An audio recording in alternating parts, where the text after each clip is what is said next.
luego no, Jesús. A lo mejor no hay preguntas y nos vamos. Pues nada. Que es el día de San Juan. ¿Tomaríamos algo? Buenos días.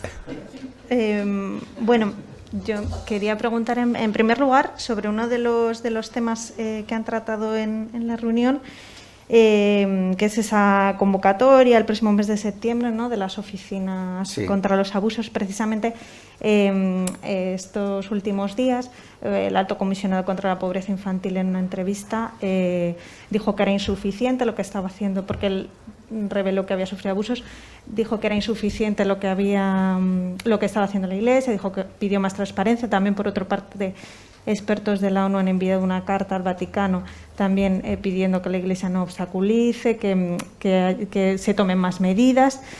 Bueno, pues quería preguntarle si en este sentido, pues qué tendría que decir y qué medida, y qué medidas van a adoptar. No sé si en esta reunión se va a hacer algo. Y luego, por otra parte, más allá de la reunión, quería preguntarle, aunque ya se han pronunciado los obispos catalanes que parecen a favor de los indultos, quería preguntar la opinión de la Conferencia Episcopal sobre los indultos. Y finalmente, el Gobierno va a prohibir a la Iglesia vender bienes de interés cultural, salvo las administraciones públicas. Pues también quería pedirle una valoración. Muchas gracias. Bueno, son tres temas mayores. Entonces, segunda carpeta. Hemos dialogado entre nosotros de esta cuestión. En la comisión permanente forman parte de la misma 4 obispos de las provincias eclesiásticas de Cataluña, que se reúnen en la denominada Conferencia Episcopal Tarraconense, ¿no? Entonces, la misma historia. Nosotros hemos recibido a portugueses aquí, ¿no?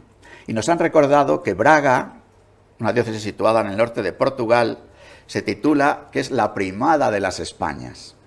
Tarragona figura también como la primada de las Españas. Y Toledo, decimos nosotros cardenal, al obispo de Toledo le decimos primado de España. Es decir, que tenemos una larga historia en Iberia, nos decía el obispo auxiliar de Lisboa, de vivir una relación que ha dado pie luego a 2 formas estatales. Portugal, en su momento el Reino de Portugal, Reino de Castilla y de Aragón, Reino de España, luego monarquía hispánica, Estado español, historia constitucional desde 1812 compartida con todas las nacionalidades y regiones de España, como dice ahora nuestra actual Constitución, ¿no? Y desde ahí hemos querido mantener un diálogo reconociendo, por una parte, el esfuerzo de los obispos de Cataluña por tratar de acompañar y discernir una situación que divide a la sociedad catalana y que de alguna forma estamos experimentando, que también puede causar tensiones fuertes en la sociedad española. Hemos reconocido en nuestro propio diálogo que la prudencia pastoral que todos estamos llamados a vivir, la vivimos desde distintos contextos. Pero el que los contextos sean diferentes, y eso en la prudencia pastoral se pueda expresar esa diferencia de los diferentes contextos, no nos exime de tener unos criterios, ¿no? Unos criterios con los que poder iluminar al pueblo santo de Dios desde una distinción clásica en el propio Evangelio, que hay que dar al César lo que es del César y a Dios lo que es de Dios. Es decir, que la propia sociedad tiene una autonomía a la hora de pensar cómo se organiza. Nosotros hemos querido resumir, no hemos hecho una nota oficial sobre esto, porque yo recojo el sentir de un amplio diálogo de más de 1 hora y media que tuvimos sobre el asunto, ¿no? Yo, para recoger ese amplio diálogo, he recordado una expresión del cardenal Newman, hoy beato Newman, que dice que para buscar algo que ha salido tanto y que en la propia nota de los obispos catalanes aparece, digo que ha salido tanto estos días, ¿no? Concordia, reencuentro, la posibilidad de caminar juntos, ¿no? Pues el cardenal Newman, precisamente cuando habla de situaciones de dificultad y la importancia de buscar un camino de encuentro, habla de la necesidad de cultivar la verdad, la humildad y la caridad. Entonces, desde la propia nota de los obispos de Cataluña, que es muy sencilla, que es un párrafo dentro de una nota más grande, yo creo que es importante que la verdad se relacione con la propuesta que los propios obispos de Cataluña hacen de diálogo. Y para que el diálogo no sea una palabra vacía, una palabra hueca, esta mañana escribe en la tercera de ABC don Jesús Sanz una carta y habla de palabras huecas o sin sentido, hace falta que el diálogo, y en este sentido la Iglesia tiene una referencia inexcusable al hablar de diálogo, ¿no?, que es la carta encíclica de Pablo VI, Ecclesiam Suam. No sé si es carta encíclica o carta apostólica, ahora lo dudo, Ecclesiam Suam de San Pablo VI, ¿no? Al igual que una referencia que hace el Papa Francisco cuando habla de su propuesta de discernimiento, ¿no?, que es que la verdad, el logos, el diálogo, tiene que incorporar la escucha del otro, el caer en la cuenta de aquellos aspectos en los que estamos de acuerdo, nombrar también los aspectos en los que no estamos de acuerdo y abordar esos aspectos en los que no estamos de acuerdo desde un marco compartido. Entonces, la verdad, la invocación de la razón, del diálogo, y no solo de la emoción o del sentimiento. La verdad de una gozosa y fecunda historia compartida, y la verdad también de una insatisfacción que muestran un numeroso grupo de catalanes sobre la situación de Cataluña en su relación con el resto de España o en su relación, algunos dirían, fuera de España, ¿no? Lo importante en este discernimiento es valorar esa insatisfacción y si ver en qué medida esa insatisfacción responde a argumentos legítimos o en qué medida sea una insatisfacción interesada. Seguramente haya de las dos cosas, ¿no? La humildad pide esa escucha de la que decíamos antes y también la humildad, traducida en una categoría política o social, pide respeto al ordenamiento jurídico en su conjunto. No podemos olvidar que los obispos catalanes en su nota, los obispos de las iglesias que peregrinan en Cataluña en su nota, nos dicen que es necesario algo más que la aplicación de la ley, pero dicen que es necesaria la aplicación de la ley. Que es necesario la misericordia y el perdón sinceros, pero respetando la justicia.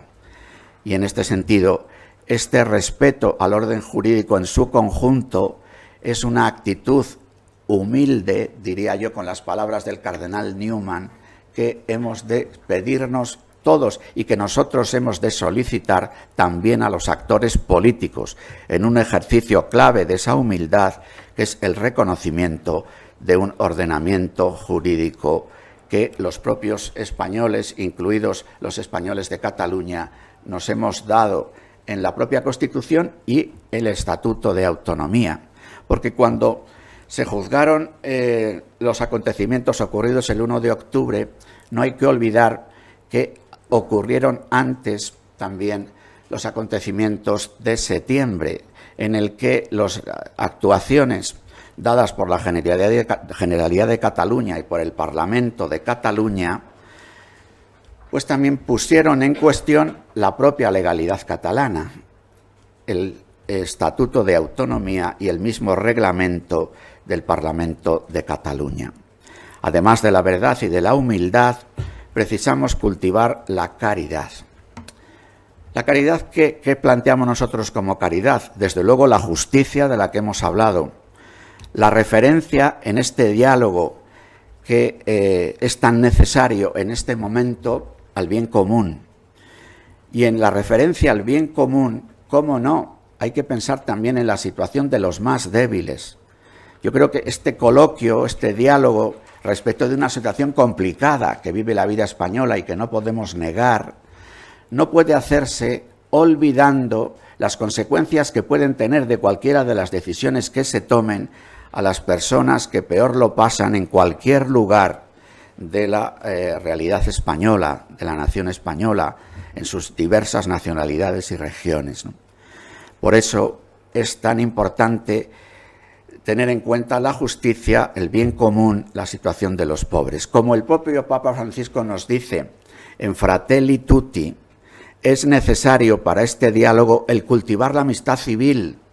Y precisamente para cultivar la amistad civil, los actos de generosidad, de acogida de unos y otros, pues seguramente sean importantes.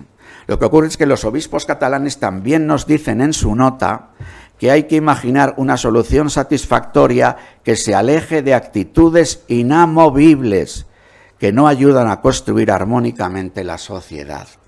Ahora que ya los indultos se han producido y que las personas indultadas han salido a la calle y han hecho manifestaciones, tendríamos que subrayar este aspecto de que las actitudes inamovibles no ayudan a construir armónicamente la sociedad. Ayer el mismo ministro Iceta hablaba en el Congreso de los Diputados de fraternidad, que también es algo de lo que el Papa Francisco nos habla en Fratelli Tutti. Pero la fraternidad supone filiación y paternidad. Supone, de alguna forma, poner en diálogo lo que el Papa Francisco le dijo al presidente Sánchez en su visita a Roma, lo que significa el desarrollo del país, la consolidación de la nación y la construcción de la patria. Y cómo poderlo hacer esto, es decir, significa el reconocimiento de una historia compartida, de un marco legal, de unas legítimas propuestas que nuestra Constitución pensamos que reconoce, de plantear una organización distinta.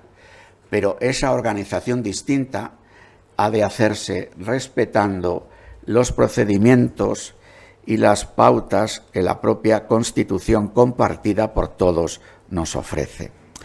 El Papa Francisco también dice en Fratelli Tutti, no podemos construir todo desde cero.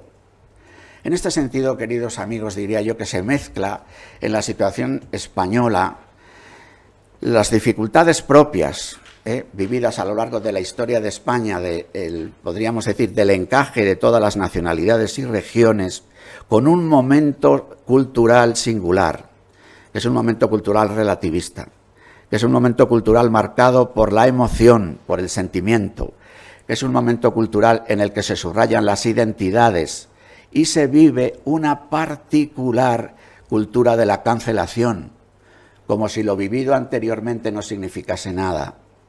Y además de la cultura de la cancelación, se vive una particular propuesta constructivista, para lo cual hay que deconstruir. Pero esto no solo ocurre en relación a la nación, las nacionalidades, las regiones, sino que se vive en antropología, que se vive en educación. Las propuestas pedagógicas que ahora se están discutiendo con motivo de la LOMLOE, pues tienen estas tensiones, ¿no?, entre lo que se construye como desde cero, en una especie de adanismo, y aquello que, por supuesto, admite que las cosas puedan ser reformadas. La Constitución a la que yo me he referido tantas veces no es un dogma. Nosotros no consideramos que la Constitución sea como las tablas de la ley, pero sí que marca un campo de juego para que incluso su propia modificación, incluida la modificación radical, sea planteada en los propios términos que la misma Constitución establece. Por otra parte, hablábamos también entre nosotros que los desafíos y proyectos comunes que vive hoy la Unión Europea y singularmente después de la pandemia, los desafíos y proyectos comunes de la globalización nos piden organizar la comunión de las diversas nacionalidades y regiones que dan forma a la nación española. En este sentido, la llamada que los obispos catalanes hacen al diálogo, a la aplicación de la ley, a la justicia, a romper con actitudes inamovibles, nos parecen actitudes valiosas y que seguramente para crear el clima en el que estas actitudes inamovibles puedan removerse es necesaria alguna manera de cultivo de la amistad civil, de la fraternidad. Es evidente que nosotros también, cada vez que se habla de medidas penitenciarias y de medidas de gracia, no podemos menos, en esta casa hay un importante departamento de pastoral penitenciaria, el recordar también a otros miles de internos, como se dice en la terminología carcelaria, que habitan las cárceles de España y que también, a la hora de pensar en su posible rehabilitación, como el propio Código Penal puede plantear, el derecho penal plantea, pues ha de siempre convocarnos a todos, ¿no? Los desafíos y proyectos comunes que vivimos en España, que vive Europa, que vive nuestro mundo, nos piden de una u otra manera vivir la comunión. La Iglesia es maestra en vivir una comunión que al mismo tiempo es católica y particular, que es universal y que es local. Por eso la comunión de las diversas nacionalidades y regiones, para dar forma así a la nación española en esta hora de la historia.